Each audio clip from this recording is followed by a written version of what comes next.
Welcome to the Marriage Steps podcast. Developing a long-lasting, happy relationship is the status symbol to achieve, and following my 6 marriage steps is a path to help get you there. I'm your host, Dr. Wyatt Fisher, a licensed psychologist specializing in marriage counseling. The Marriage Steps podcast is listener-supported, so to help keep it on the air so couples worldwide can receive hope for their marriage, please consider becoming a monthly supporter by going to patreon.com/marriage steps. The marriage tip of the day is always make your partner feel like a top priority in your life, the top priority in your life. How much do you do that? How much do you wake up and think about how much you can make your partner feel like the top priority in your life? Most of us don't think that way. Most of us don't operate that way. Most of us never have that thought about waking up and making our partner feel like the top priority in our life. And because we don't think that way, because we don't focus on that goal, we don't make them feel important.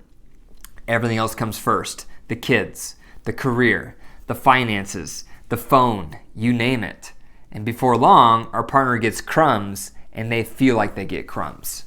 So I challenge you this upcoming week, make your partner the top priority in your life. And it doesn't matter if you think you're making them top priority, you have to ask them, do you feel like I am making you a top priority or the top priority in my life? Do you feel like I'm prioritizing you above all other things in my life? Only if they say yes, are you doing a good job. Because if you think you're doing an amazing job prioritizing them and they disagree, then it really doesn't matter how well you think you're doing. What matters is if they feel like you're putting them first and if they feel like you're prioritizing them, not if you feel like you are. Because they may view it differently than you. They may have different terms, different definitions, different examples of what that looks like for them compared to what you think it looks like. So ask your partner, what would it look like for me to make you the top priority in my life? And then start going after that and hustling after that so they can feel like they are the top priority in your life. The marriage joke is a tornado and a marriage have certain things in common. They both start with a lot of blowing and sucking and end with you losing your home. I apologize if that's a little too rated R for some of you. Okay, the marriage message of the day is 5 challenges to being a marriage counselor. So as most of you know, I'm a marriage counselor. I specialize in marriage counseling. I have a private practice in Boulder, Colorado. I've been in private practice since 2004. And so I work with couples day in and day out, day in and day out. So I eat and breathe relationships. And I love it. It's my passion. My mission is to lower the divorce rate one marriage at a time. But it's not always easy. There's challenges that come with being a marriage counselor. So I thought it'd be interesting or fun to go through the 5 challenges of being a marriage counselor, just so you can kind of peer into my world and see what my life is like being a marriage counselor. So the first challenge is that there's this expectation that my marriage better be perfect. After all, I'm the one giving advice. After all, I'm the one writing blog posts. After all, I'm the one doing the marriage podcast and doing seminars. Therefore, my marriage should be perfect, shouldn't it? There's a pressure there that I feel that my marriage needs to be spotless because I'm the one helping other couples. And while there is some merit, right? Obviously, because I'm the one teaching all these skills, I should be implementing them in my own marriage, so that's valid and that makes sense. And I'd be hypocritical if I wasn't doing my best to implement everything I teach you into my own marriage. However, the expectation that my marriage is perfect is unrealistic because I'm an imperfect person, I'm married to an imperfect person, and sparks can fly. We can misread each other's signals. We can have a hard time meeting each other's needs at times. So it's unrealistic that my marriage is going to be perfect. However, the way I leverage that is when my marriage goes through ups and downs, like all marriages do, I try to leverage those experiences by relating more to the couples I work with and sharing more from my experiences. So I've actually been thankful for the ups and downs I've gone through in my relationship because I feel like it's made me a much more effective counselor because I have been in the trenches. I've wanted to get a divorce. I have been through periods of winter where I felt completely out of love with my partner, my wife. So because of that, I can relate with what it feels like when you're in that season. And because I've been through that season and we've worked through it and we've developed a healthier and happier relationship, I know that you can too. But there is that pressure, and that is a challenge of having a perfect marriage. Second challenge is trying to become a marriage therapist for my own marriage. Does not work.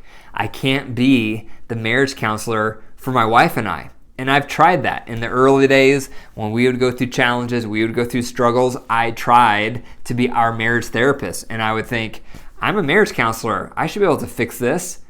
But that does not work. My wife does not see me as a marriage counselor. She sees me as her partner with strengths and weaknesses, just like I see her. So if I'm trying to be our marriage counselor, first of all, I'm not objective. And second of all, my wife doesn't view me as that. So what comes out of my mouth isn't going to be considered in the same way as if we're seeing a third party, someone who's objective, another marriage counselor. And so we've had to see a marriage counselor for this reason, because when we went through really hard times in our marriage, I couldn't be that marriage counselor for us.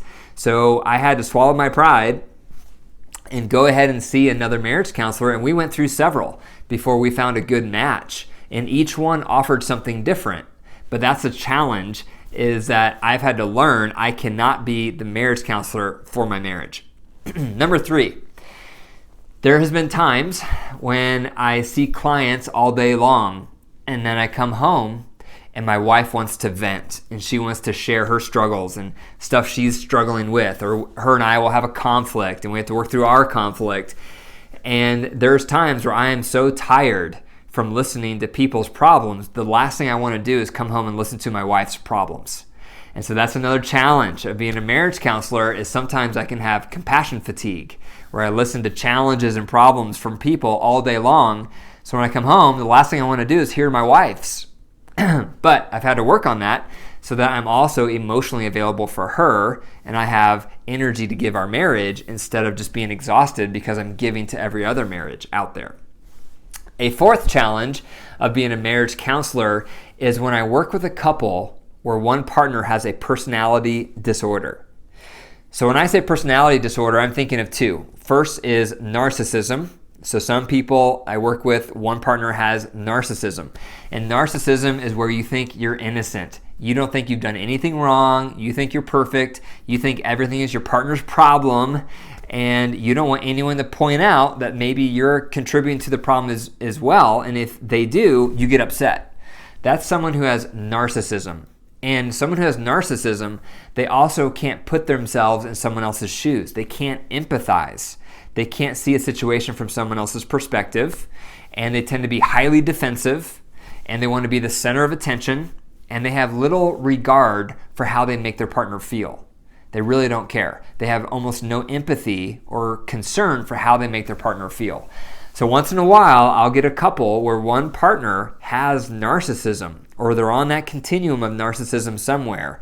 And it's very difficult to work with them because they come off like they're perfect and they're not teachable. And it's really difficult to encourage them to grow and to see their part. The other personality disorder is borderline personality disorder. And someone who has borderline, they either love you or they hate you. They turn on you really quick. They'll challenge you, they get hostile towards you, they question your advice, they disagree with you. That's someone who has borderline personality disorder, most likely. So once in a while, I'll have couples where one of the partners has borderline, or they're on the continuum of borderline somewhere, and they constantly challenge me. They constantly disagree with me. They get hostile towards me, even though I'm trying to help them. And usually there's a mixture of narcissism and borderline going on. And at the end of the day, I'll feel like I can't help them. I can't help this couple because this partner is extremely difficult. And no matter what I try to do, they're not teachable.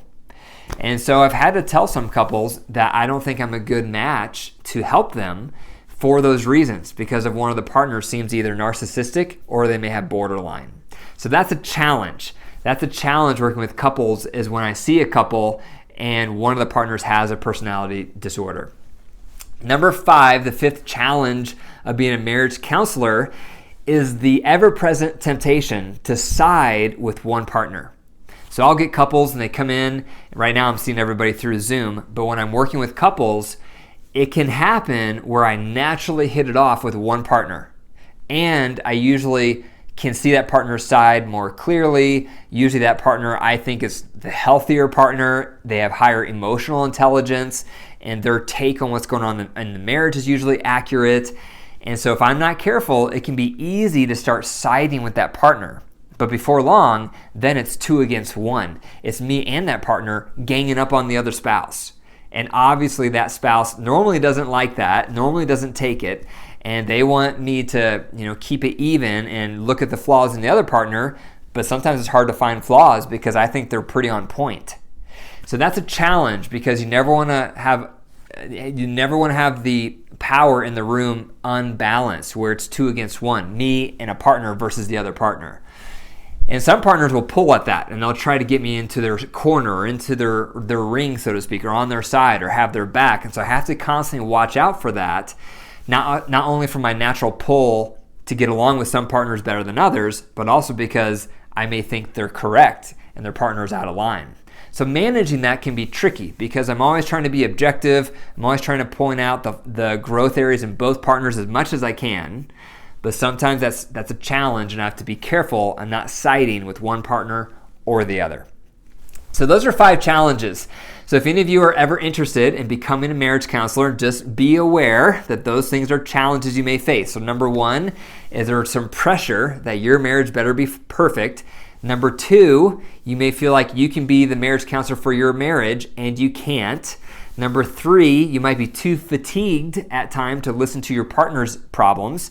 Number 4, you may have some couples where one partner has a personality disorder. And 5, you may feel some pull to side with one partner, and then it's 2 against 1, which is toxic. Thank you for listening to the Marriage Steps podcast. If you enjoyed the episode, be sure to click the 5 stars and leave a review. For more marriage resources, be sure to go to my website, drwyattfisher.com, and be sure to email me or message me your marriage questions. You can do it through Facebook, Instagram, or email at info@drwyattfisher.com. And remember, your marriage is alive. So if you care for it and nurture it, what happens? It will grow. But if you neglect it and you deprive it and you just shove it under a desk and you don't take care of it, it's going to die. The choice is up to you. Take care.